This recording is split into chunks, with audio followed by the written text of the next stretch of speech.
three. All right, ladies and gentlemen, welcome back to episode 51 of the Mike to New Haven podcast. Pleasure to be back with you. A busy week for me. An episode yesterday with actor, comedian, podcaster, and retired NYPD detective Mark DeMeo. You heard part one.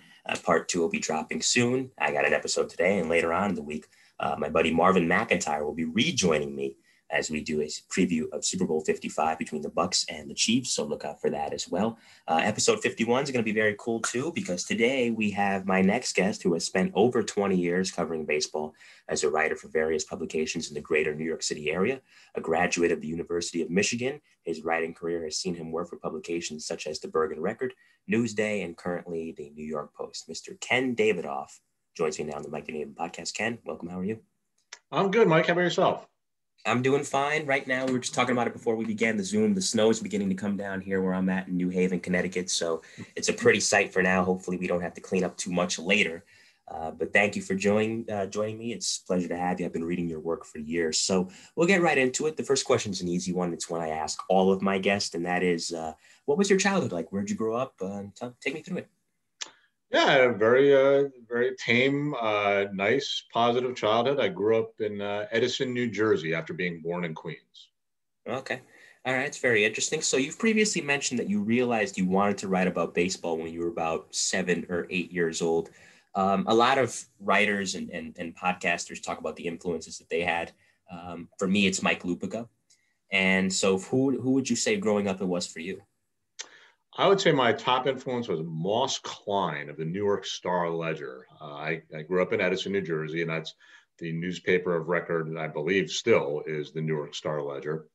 Mm-hmm. And Moss was the Yankees beat writer from, I believe, 1977 to 1992.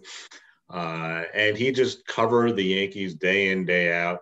Very matter-of-fact style, just the facts man kind of approach. And I remember reading him and reading about the Yankees and saying, this is who I want to be when I grow up. And he was covering the Bronx Zoo as it was and all the issues between George Steinbrenner and Billy Martin. So if there was ever a great time to be on the Yankee beat, I guess besides the dynasty years, the later 90s, I guess that would be it. So you graduated from J.P. Stephens High School.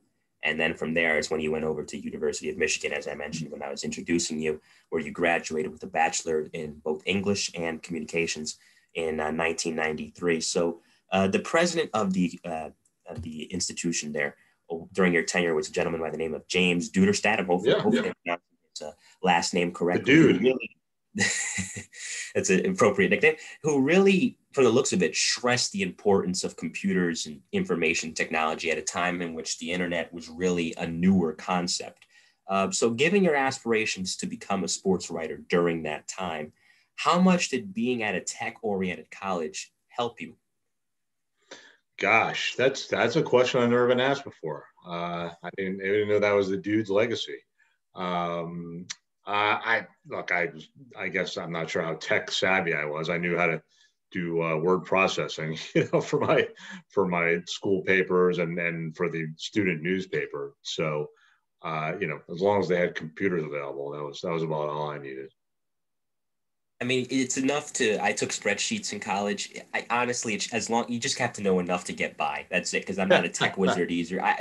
I barely knew how to use Zoom up until a few months ago. So, I mean, you're not the only one, believe me. As long as you know enough to pass, that's all that matters. So upon your return from Michigan, you got your first major gig when, as I mentioned, you joined the Record in 1994, I believe, as a sports writer. Yeah, that's correct. So you were joining a paper that at that time had a mainstay like Mike Kelly, who'd been there for many years when you joined, and a couple of upstarts. I don't think they ever amounted to anything. TJ Quinn and Adrian Wojnarowski, who knows what they turned into.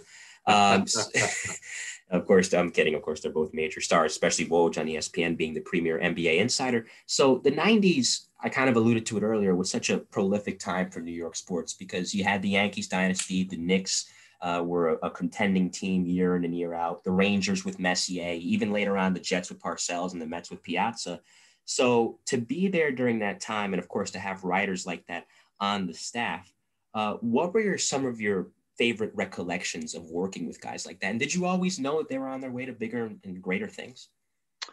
Yeah, it was a really fun time for me. So you're right. I joined the Record in 1994. I started part-time covering high school sports, had to work my way up. I became full-time in 1996. So yeah, by 1998, I was there, Woj was there as our general columnist. TJ was the Mets beat writer. I was the Yankees beat writer. And Bob Clappish, legendary figure in sports media, he was our baseball columnist. And then Tara Sullivan, who's now with the Boston Globe. She was kind of college sports and general assignment. So that was kind of our young core there. I mean, Clapp was a little more of a veteran, but very young at heart. He's the Bertie Williams. Yeah. So yeah, that was a really fun group. I was very proud of our collective talent and our teamwork. And it was really I just very fond memories of working with all those people. And yeah, I can't say, oh, Woj is someday going to be an international superstar, but I knew for sure he was headed for bigger and better things. And to be honest, I felt that way about all of us. And it's definitely shown given the career paths that you've all gone on to. So when you got there, I mean, for anybody starting out in any profession, last episode when I had Detective DeMeo on, we talked about how when you get on the job with the NYPD or the FDNY, the senior guys in the firehouse, the precinct that help you learn the job. And so even though the profession is different in your case, you need that senior writer who is going to help show you the ropes and guide you. So who was that for you at the Record? Was it Clappish? Was it Kelly? Who was it? It was Clappish. It was also Bill Pennington, who has been with the New York Times for a long time now, I think since 1997. But he was at the Record when I first started. And then the late Mike Selzick, I don't know if you know his name. Sounds familiar. Yeah, Mike was a general sports columnist for a long time, but I got there in 94. He was well established by then. And then I think he left in 97 also. But yeah, Mike was a real paternal figure, really took the time to read my work and offer feedback, positive and negative. And he's very much missed. Bill, very similar. Bill was just a very calm guy and someone you really liked being around and kind of sponging wisdom off him. And then Clapp was great, just more specifically covering baseball because he knew so many people. And he really taught me some tips in terms of writing style, in terms of reporting, in terms of how to go about the job. Yeah, it's definitely helpful. And Clappish is still going strong for this day for NJ.com. Yeah. Still reading his column. So it's nice to still have writers like that around because they're kind of, I don't mean to make Clappish feel old because as you said, he's young at heart, but he's of a past generation, because it's not just his writing ability. It's also the stories that he has to tell. Yeah. I was reading a column he had the other day of just a random interaction with Al Leiter when Al was with the Mets. And, you don't read columns like that anymore. So Clapp was only 7 when he started on the job. So, like in 1983. So he's younger than me. Oh, wow. I didn't know that. You learn something new every day. So you got to the Yankees beat officially, as you mentioned, you were on the Yankees beat for the Record in 1998. You picked a heck of a time. And we'll talk about that beat and what it was like covering those dynasty teams in a second. But from 94 to 98, I mean, you kind of talked about it a little bit. Like I said, a lot was going on in the New York sports scene. Before the official Yankee beat came your way, what kind of games were you covering? Kind of sports were you covering? And what are the moments that stick out for you that you personally got to cover during that time period? Yeah, so 94, I was really covering high school sports when I joined the Record. And then I kind of slowly but steadily climbed the ladder. So I went, from high school sports to small, Division III colleges, which there's a lot of in that area, bigger colleges to kind of backing up all the professional beats and then the Yankees beat writer. So I covered the 96 World Series, Yankees Braves. I did all of that. I did the Yankees playoff run in 96 with Jeffrey Mayer. I did their short-lived playoff run in 97. I got to cover a very famous upset in college basketball, March Madness, Princeton over UCLA. It was the legendary Pete Carrill. It was his last year coaching Princeton.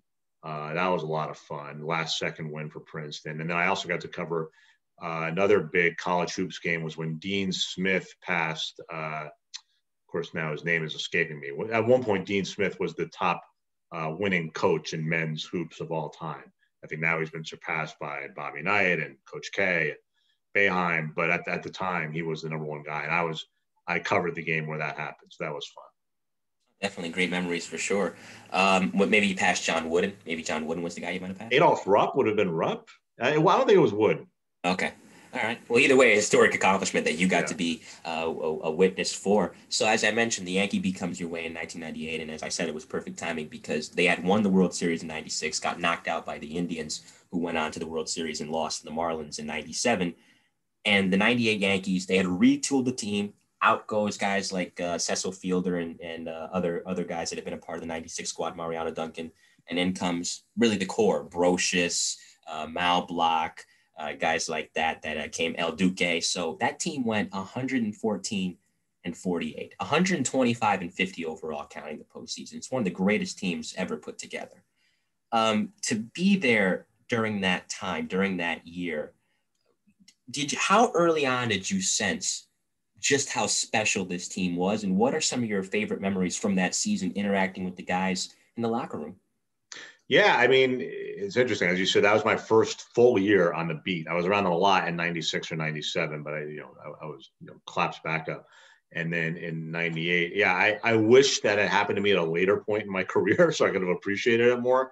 I think I was so overwhelmed and exhausted by the responsibilities of the job that I didn't fully appreciate the historic nature of it. But, it certainly was a very special year. And they started off 1-4, I believe. And then I think they won 10 or 11 straight. By the end of April, they had a ridiculous record. I think even at that juncture, it was pretty evident this was a very, very special team, just loaded with depth. And the starting pitching was really good. And, then just so many different, even though they didn't have, I don't think anyone hit 30 home runs, if I'm not mistaken. No, not at all. Just the versatility and the well-roundedness of their lineup was pretty remarkable. And yeah, I mean, you talk about that crazy postseason. You mentioned El Duque. He had the biggest win of the postseason at Cleveland, Game 4. The World Series was actually kind of a snoozer. I mean, the games 1 and 3 were interesting. 2 and 4 were both very boring. And never seemed to be much doubt that the Yankees were just going to steamroll those Padres. But now, 23 years later, I can gain an appreciation for what a special team that was. And yeah, as you said, you could make a strong case they're one of the 5 best teams in baseball history. And about that, and we're talking with Ken Davidoff here on the Mike and Aben podcast. That team, I don't. When people say they didn't have a superstar, I don't know if I go that far because I think people had a sense of how great Jeter was by that point, how great Mariano was by that point. So I wouldn't say that. They didn't have a standout that particular season, which is what made them so good. And you talked about their depth. Tim Raines deservedly has a plaque in Cooperstown. He was coming off the bench for them. Darryl Strawberry hit over 300 home runs for his career. And that season, he was sidelined with colon cancer, unfortunately, which thankfully he beat. But he was coming off the bench for them as their designated hitter. So it just tells you how excellent that team was.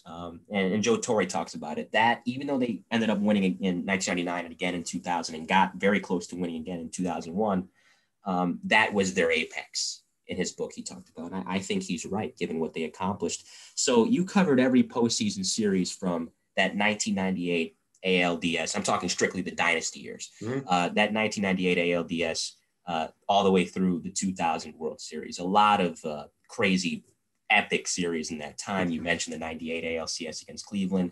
They played Boston in 99. And of course, who could forget the Subway Series in 2000? So, I got to talk about that with you. The Subway Series, first Subway Series in 44 years. A lot had happened during the summer of 2000 between the Yankees and the Mets. This is when Roger Clemens was, for some reason, trying to murder Mike Piazza. First, he tried to kill him in front of 50,000 people at Yankee Stadium with the fastball to the head. And then, of course, we all know what happened, which we'll talk about in a second, in the World Series with the broken bat. So given the tension that existed between the two squads, take me through your memories of that time, what it was like to be front and center for a baseball spectacle that, in the modern era we hadn't seen before and haven't seen since.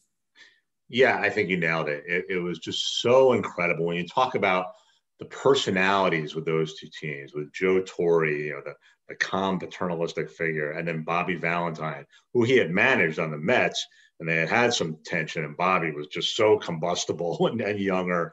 And then you talk about Piazza and Clemens. You talk about Jeter and Rivera, and you talk about, the Mets they couldn't really keep up in terms of superstar power, but they just had a lot of really good players. Robin Ventura, Todd Zeal, Al Leiter, Mike Hampton, and a lot of interesting players. So yeah, and they had Bobby's personality. Like Bobby was just he was just on 24/7. And I think those Mets teams reflected that. They were overachievers, those Mets. Obviously, the Yankees attained the ultimate achievement, and no disrespect to Joe Torre, but like they did have the most talent, I think, whereas the Mets really did not, even in the National League. But they got by those few years, and with 2000 being their apex, obviously. So you have the regular season Subway Series with Clemens Piazza, as you mentioned, and then you have the build-up in the League Championship Series. First, the Mets sweep the Cardinals. The Yankees get by Seattle in 6. And I remember being at Game 6 at Yankee Stadium, being like, oh, my God, we're going to have a Subway Series. And then you talk about that series was an amazing series. Even though the Yankees won in 5, every game was tight, every game. And just so many amazing plays with Timo Perez getting thrown at home, with the bottom of the 9th in Game 1 against Benitez, and then Jose Vizcaino in the 12th, I think it was.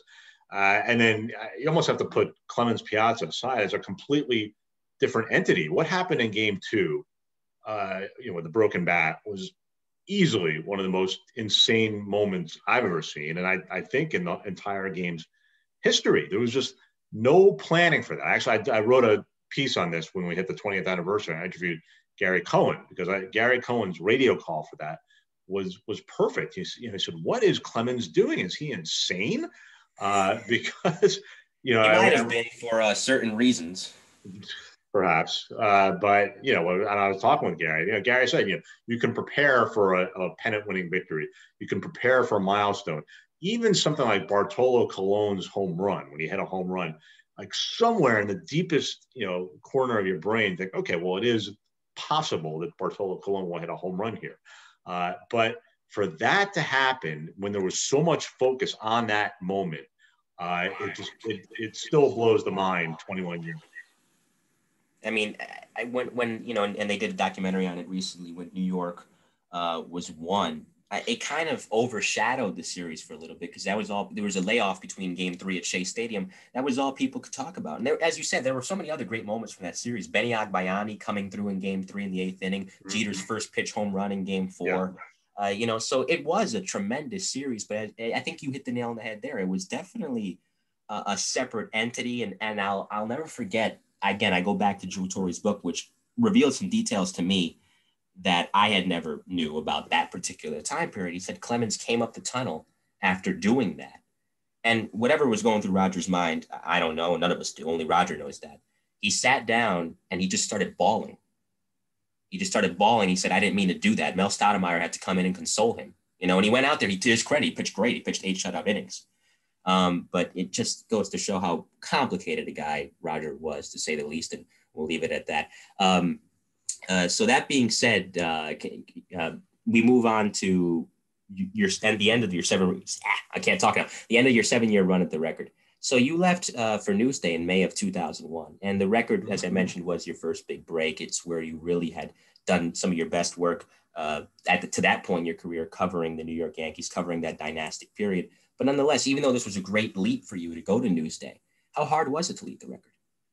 Not hard. I mean, it was just it was more money and more exposure. So it was, I love my time at the Record, and I'm grateful that I got the opportunity there. But, I felt that it was a pretty easy offer to accept from Newsday. Oh, definitely. It's an elite publication, still is to this day. I'm an active reader of it. So, I mean, let's talk about the kind of staff that they had at this point in May of 2001. Arthur Staple was there covering the NFL initially, and then he switched over to the Islanders, where, perhaps people know him best from. Of course, I mentioned Best. Neil Best was there by that point. He was covering various sports, and he went on to cover sports media. Neil, one-time guest in this podcast, and I can't, of course, not mention the late Leonard Levitt, who was also on this podcast one time. Leonard Levitt covering the NYPD, writing the One Police Plaza column for all those years, and he's was a noted author. As well. So, to pivot to a newsroom of upstarts at that time who would go on to achieve great things to now a newsroom with a pretty established cast of characters. When you got there, was it intimidating at first? No, also keep in mind, Mike, like I'm not physically in the newsroom. Really, since I started covering pro sports, I'm rarely in the office. So it's not like, I'm sitting next to Steve Jacobson on one side and Joe Gergen on the other side and John Heyman across the table from me. We're all just out on assignment. And I work with some of these people. I had also known them pretty well from my time at the Record, which is why I got the job at Newsday. They knew me pretty well, knew my work, and knew me personally. They could vouch for me. So I would not say I was intimidated. That's good. I mean, it's nice whenever you transition to another job to have that soft landing. We all aspire to that. I mean, it's good that you were able to have that when you got over to Newsday. We were talking with Ken Davidoff, baseball columnist for the New York Post here on the Mike the New Haven podcast. So it was while at Newsday that you covered the Yankees' run to the World Series in the aftermath of the devastation of 9/11. And even though the run itself ended in heartbreak, for Yankee fans on Luis Gonzalez's blooper out in Arizona in Game 7, I mean, take me through not just covering the team at that time as they came back against Oakland, took care of a 116-win Seattle team, to get back to the World Series for the fourth straight year. Take me also through having to cover the effects that their run was having on an, at the time, wounded and frightened city. Yeah, so I mentioned how the Mets were big overachievers under Bobby Valentine. The 2001 Yankees were big overachievers under Joe Torre, and that team was pretty shot. When you look at the fact, I should say, that Paul O'Neill retired right after that season. Scott Brocious retired after that season. Chuck Knobloch played one more year and was, and checked out. And Tino Martinez still had a couple years, good years left in him, but he moved on to St. Louis. So that was the last year of that original group. And when you talk about what they accomplished, down 2-0 in Oakland. I mean, that Oakland team was so good. Oh my God. And with Zito Hudson-Mulder and Giambi. Jason Giambi and Miguel Tejada. Johnny Damon was on that team. Yeah, really, really talented team. And they go into Oakland, down 2-0. And I remember, for some reason, I remember talking to the traveling secretary at the time. I think I was just asking some logistical detail, basically are you guys going to just, if you lose tomorrow, you're just going to head out? Which, wasn't the most sensitive question of me to ask. And I think he jumped me, understandably. So we're not thinking that way, we're here for 2 games, then we're going back to New York. Okay. Sorry I asked that. But I remember so another member of the team witnessed that and kind of sidled up to me and said, actually, a bunch of these guys are already talking about, what they're going to be doing, what their plans are to get out of here. How can you not? I mean, you're down 2-0 to this dominant Oakland team. And, again, the Yankees, they had excellent starting pitching and they had Rivera in the bullpen. Beyond that, they weren't that good a team. Not championship caliber, really. Then they obviously the Jeter flip play and Messina sparkles in his Yankee postseason debut. And then Game 4 and Game 5, and then they just really steamrolled the 100, as you said, 116 win Mariners. And then you go to that World Series, and same thing, down 2-0. Excuse me, just all right. Well, this is they'll probably just, again, they were so fried. They were just fried to a crisp. But then those 3 games in New York, 3, 4, and 5, and with the emphasis on 4 and 5 with the 9th inning 2-out home runs, game tying home runs, Tino in Game 4 and Brocious in Game 5. I mean, that was remarkable. And then when you put that against the backdrop of New York recovering from 9/11, it just makes it all the more memorable and special. And I remember, getting a little choked up. It's my job to not care who wins. I don't, and I didn't, but just to feel that crowd, to feel the emotions they were feeling when Brocious hit that game-tying 2-run homer, and just to think about people I knew who died in 9/11, and all the people there who were just grieving and wounded. That was a very, very special moment. I got to ask you before we pivot to those 2 games in specific. Were you in the press box for the flip play? Hmm? Please tell me what the reaction was live in the press box when that happened. I know you guys are objective. I know you guys aren't supposed to root, but that was such an iconic play. So when that happened and you guys were sitting in the press box, like, take me through that moment. Yeah, it's utter confusion, Mike. I mean, it's basically like, what the hell just happened? Because Shane Spencer's throw comes in, a terrible throw, big Yeah. lollipop, goes in the middle of nowhere. And, so you're watching the ball, you're watching Jeremy Giambi, and all of a sudden, the ump signals out, and like, what just happened? I had to watch the replay to realize that it was Gio. I mean, it was just such a crazy play. And then of course we're like, whoa, what a play, but you're talking about in real time. Yeah, I know I was not alone in just trying to figure out what the heck just happened. I am sure you're not the only one. I mean, I love talking with people like you that lived it, because I'm not trying to make you feel old, but I'm 20. I'll be 21 next month. So when this happened, I was in diapers. I don't have a vivid recollection of it unless I have one of these scientific memories, which I do not. I don't have a vivid recollection of it. But the beauty of growing up a sports fan in this era is that YouTube is such a treasure trove that you can go back and see these things and get an appreciation for it. And now, yeah, everybody acknowledges what a tremendous play it was. It's one of Jeter's most defining plays of his career. But I'd be remiss if I didn't ask you, what was it like in real time? And of course, you talked about being at the Yankee Stadium, the old Yankee Stadium, for games 3, 4, and 5. Clemens pitches perhaps his best game as a Yankee in games 3. Game 4, Tino Martinez comes through with that home run right center field that Steve Finley couldn't get. And then, of course, Brocious, as you mentioned, in game 5, coming through and then winning on Soriano's single, I believe in the 12th inning off of Albie Lopez. But I want to accelerate to another great game that you covered. And this was another really intense period in Yankee history. So they lose the 2001 World Series. The cast of characters changes. As you mentioned, all those guys leave. El Duque leaves after 2002. And by 2003, they're older. David Wells had come back, but he was older. Still an effective pitcher, but older, and he had back troubles. Roger Clemens is 41 years old.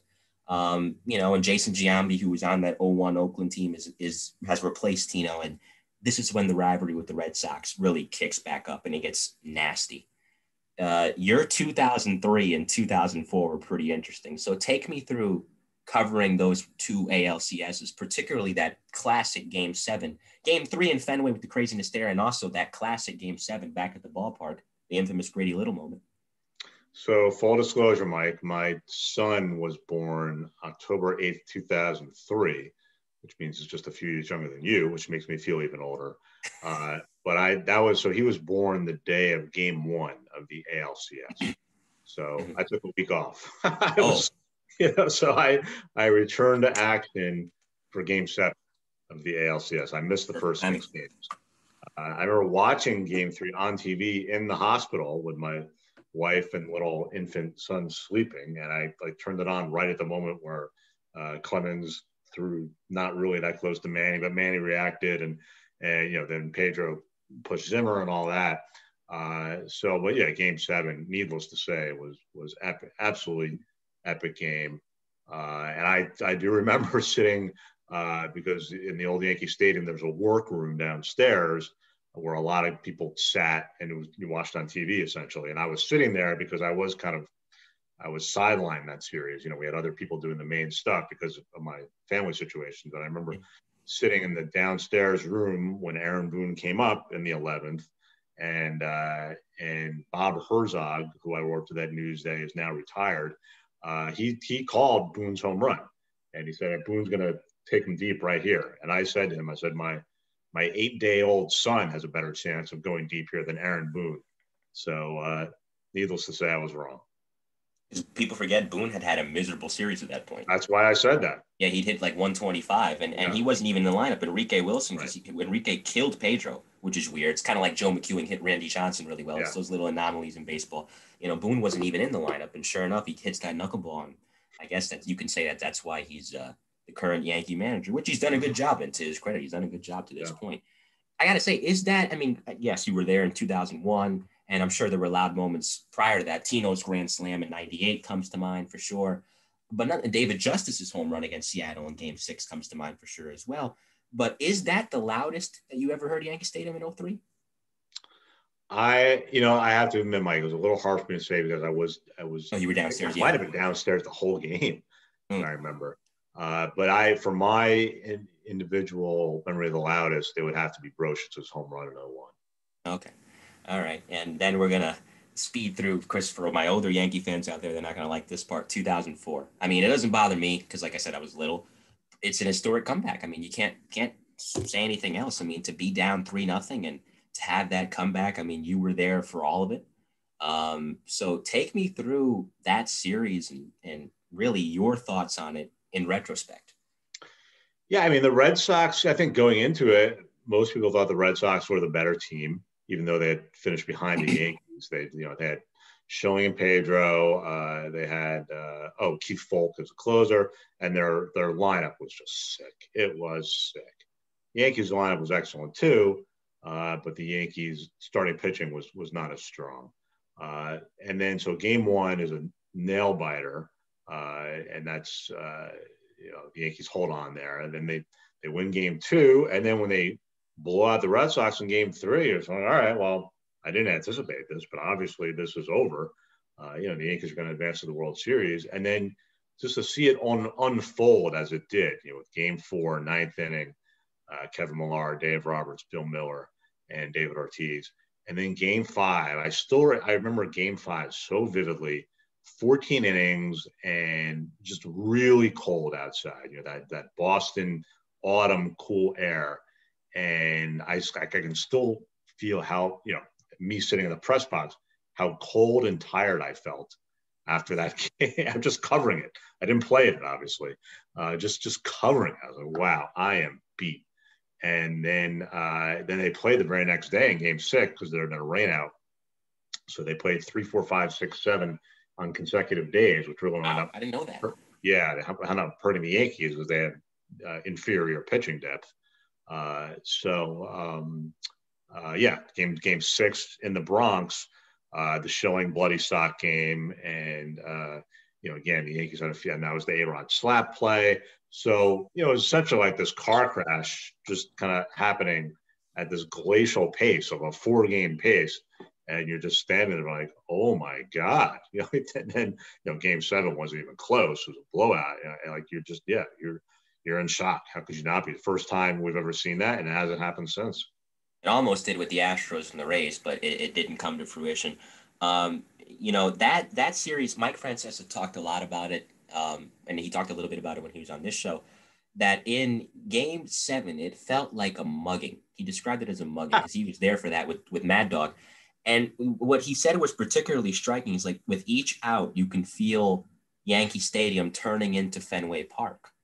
As Yankee fans filed out, more Red Sox fans filed in. And of course, Mad Dog has the infamous line of the next day, it's Wade Boggs in reverse because Trot Nixon was riding the horse out in the outfield, one of the NYPD horses, So you're right. You'll never really see anything like that again. And the Yankees of that time period of post 2003, they won because they got to the playoffs. They didn't win anything once they got there, but they got to the playoffs because they could outscore you.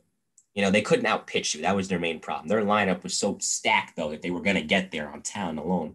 But once they got there, as we're kind of seeing in recent times now, hopefully Cashman's fixed that with Tyone and Kluber, they can't outpitch you.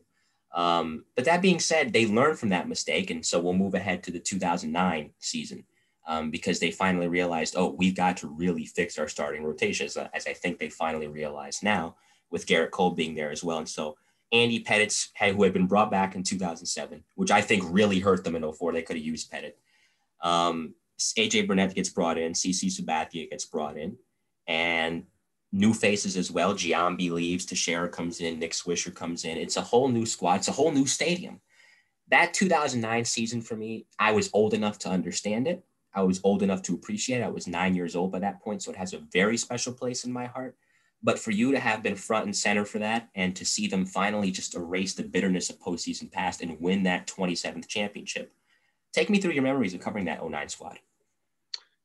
Yeah, they were just a dynamo. That was one of those rare examples when a team goes on a spending spree in the winter and you get that immediate reward. It seems like far more often there were growing pains of those big money free agents and disappointment, and then the pressure just intensifies. So that was a case where they picked the right guys. I mean, CC was just a father figure, just like, everyone come on my back and I'll carry you. AJ Burnett was a different kind of guy, but extremely talented. And I actually think he helped lighten the mood that first year with the pies, with the walk-off pies, because it had become a pretty stuffy place. I mean, I think Brian Cashman has gone on record. There was no secret that Jeter and A-Rod did not get along at all, and you kind of had to choose a side if you were a player. And I think CC and Burnett and Teixeira and even Swisher came in and just kind of disrupted that culture in a positive way. Because CC was just doing his job, didn't get caught up in those feuds. Burnett, same thing, just didn't care who liked him or didn't like him. You were going to get pied if you hit a walk-off hit, and that was that. Teixeira just put his head down and worked really, really hard. No one outworked Mark Teixeira. And then Swisher was a clown who, I think that first year maybe it was a little bit of a breath of fresh air. I think he kind of wears out his welcome after a while, but a very, very good player and a very consistent, reliable player. Yeah, and that team, they started off slowly. It didn't start off that great. Teixeira wasn't hitting. Obviously, the Yankees have a history of not playing really that well in the cold. They heat up as well. The weather heats up. But once they caught fire, man, they never looked back. That's the thing. They never looked back. And by the way, I'm still mad at my mom for not letting me stay up to watch the end of Game 6, and I had to go to school the next day, especially as, the years keep passing by without a Yankee championship. I love you, Mom. I'm just kidding. But I don't want to keep you too long because I know you're a busy guy. And so that being said, I'll ask you a few more questions in here. And we're talking with Ken Davidoff, who's nice enough to join us on the Mike David podcast. Just briefly, give me your thoughts on the current state of New York baseball. The Yankees have revamped their roster. The Mets have revamped their ownership and their roster a little bit. What do you think about where things stand with the Yankees and Mets? Yeah.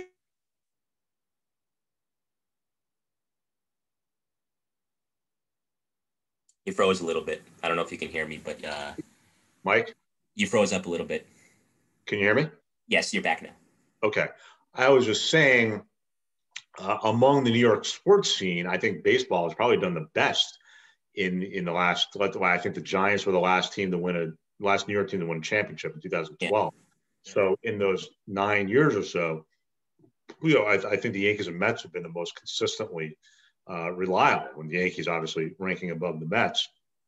But as we stand now, both teams look pretty darn good. I mean, there's, the Yankees have made some very interesting moves that could pay off handsomely or could backfire, but they're very interesting with the pitching. And the Mets, getting Lindor is a huge trade, and McCann and Trevor May, and we'll see if they wind up here with Trevor Bauer. Yeah. It's going to be hopefully a repeat of what we saw in the city from 1997 to 2000. Just really exciting baseball between both squads. And who knows, we may get a rematch of the Subway Series in the near future. So, like I said, I promised I wouldn't keep you long. So we're going to conclude with the segment of this podcast called Rapid Fire. It's 5 hit and run questions from me, 5 from you. You ready?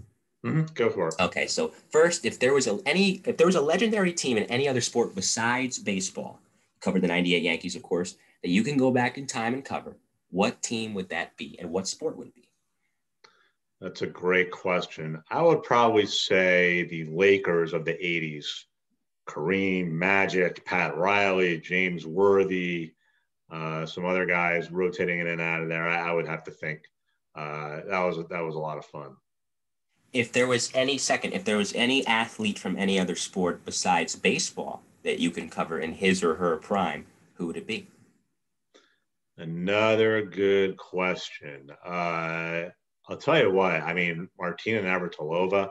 I mean, what a superstar, and just what a thoughtful person she is. So I think that would have been a lot of fun.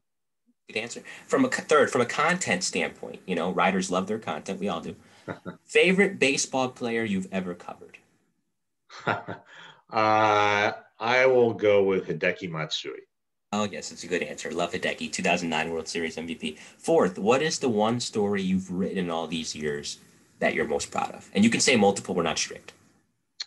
Well, the story that always comes to mind for this one is in 2002, I wrote that George Steinbrenner, may he rest in peace, was cutting the Yankees employees' dental plans and trying to save money. And my publication of that, I think, embarrassed George to the point where he relented, and he kept their dental coverage. So I cite that one because that, to me, that's my primary mission is to to act as a watchdog and to hopefully make people's lives better. I mean, hey, George hated bad press. That's one thing that you can say about George. He did not like bad press, as I read in Jeter's book, as well as Joe Torre's book. Last question for anybody that's looking to get into the business and cover not just baseball, but sports in general. What advice would you give that person? I would advise them to not be outworked, and I would advise them to get to know as many people as possible and to produce as many samples as possible, whether it's podcasts or written work or TV, whatever it is. Just the more content, as you said, you can provide, the more you can sell yourself. All right.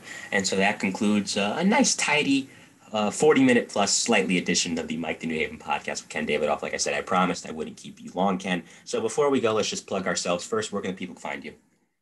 Yeah, I write for the New York Post, and my Twitter handle is just my name at Ken Davidoff. All right. And yeah, as Ken said, you could find his columns in New York Post as well. He's a great baseball writer. They have a great baseball team with him, Jill Sherman, and many, many more at the Post. As for me, you kind of know the drill by now. On Twitter, at Mike in New Haven. You can follow me there if you don't follow me.